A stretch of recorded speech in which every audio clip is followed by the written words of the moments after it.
So, welcome back again. And so, welcome back again. In this section, we will start in discussing some of the key security principles. And we will start first by identifying or defining what is the objective of security. So basically, when we ask anyone to define what is a security, so security refer to protection from different threats, including unauthorized access, disclosure, alteration, or destruction. The goal of security is to maintain three objectives. First one is to maintain the confidentiality of information. Second one is to maintain the integrity of the information. And third one is to maintain the availability of the information. With having all of these functions or all of this protection together, we can assure the level of security. We can achieve what is known as security assurance. And when we look to what could be the threats that could impact the confidentiality, it could be unauthorized access to the system or disclosing sensitive information. This could impact the confidentiality. Confidentiality is about keeping the secret, keeping the data accessible only by authorized individuals. While integrity refers to keeping data accurate. When we talk about integrity, we talk about risks that could be related to data alteration, data destruction, or having some kind of misuse or abuse with data. All of these are some of the integrity risk. And in our security, or when we design security solutions or controls, we need to consider as well the controls that may protect data integrity. For example, in databases, we might consider the concurrency controls, which can provide sort of assurance that when someone is trying to deal with, let's say, a portion of data inside database, there will be a kind of lock or a kind of isolation between different transactions. So we will make sure no transaction will overwrite the other, for example. So this is the integrity aspect, and using security controls, we can achieve the integrity in multiple ways. One of the techniques, of course, is the digital signature, which is about ensuring or, let's say, validating the communicators in a communication process, like validating myself to you and you validating yourself to me. So we are achieving here the validation and the integrity of the communication. We can rest assured that you are communicating with the right individual. For availability, we might not talk about some security or cybersecurity related uh, threats only, but the risk of having a power disruption. In that case, we might consider different availability domains or availability zones inside our data center. The risk of single point of failure, so we might consider clustering or having some sort of high availability setup, active standby, or redundancy. So the objective of security is to achieve the CIA triad, achieve the confidentiality, integrity, and availability.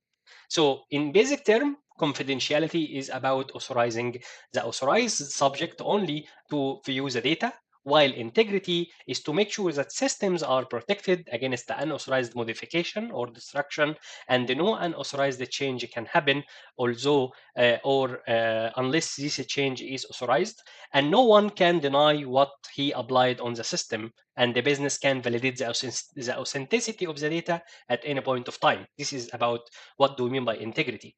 And regarding availability, availability refer to that data or systems are accessible anytime to the authorized individuals or people who should access the systems. So confidentiality, integrity, and availability, or by having CIA triad, or by having these three objectives met, you can guarantee the security assurance and the overall trust in your digital system. And when you have data secure and when you have security assurance, you can guarantee the authenticity of the data that is being processed by the system. There is another definition that we can add also to the CIA concept, and also refer to one of the security objectives or one of the results of having this security assurance is the concept of non-repudiation. Non-repudiation is something referred to no one will be able to deny what he did or she did on a system. If I send you an email, Using the non-repudiation concept, system should be able to establish like a trail that me is the one who sent you this email. So I cannot later on deny that I sent you this email. How this can be achieved? It can be achieved by the integrity part, by having something like the digital signature. And digital signature, in a nutshell, is something like, let's say, a trail or a fingerprint that I'm leaving in the message that will point this message back to me. Or using the digital signature information, I can totally assure that, or I can totally confirm that this one is the one who sent this message. Because this message contains piece of information, and this information cannot be provided by anyone but this one. This is the concept of digital signature. And digital signature support the non-repudiation concept. Non-repudiation refer to what? Refer to that when something happened, the subject who did this action cannot later on deny that he did or he committed this action. How it can be assured? By having trails or by having audit trails. So using these audit trails or using the digital signature, as we mentioned, this subject cannot later on deny what he or she did on the system. So on the opposite of CIA Triad, we have another model or another objective of hacker. So CIA Triad usually refer to the objective of security operation or security team. Security team need to make sure confidentiality, integrity, and availability goals are met. While hackers or threat actors or malicious people or malicious hackers are having a different goal. And this goal is the disclosure of confidential information, alteration of data managed by the organization, and denial of service. So, in a nutshell, that represents the hacker motivation, the hacker motive and goals, while CIA Triad represents the information security motive, how we can secure our information and keep it safe.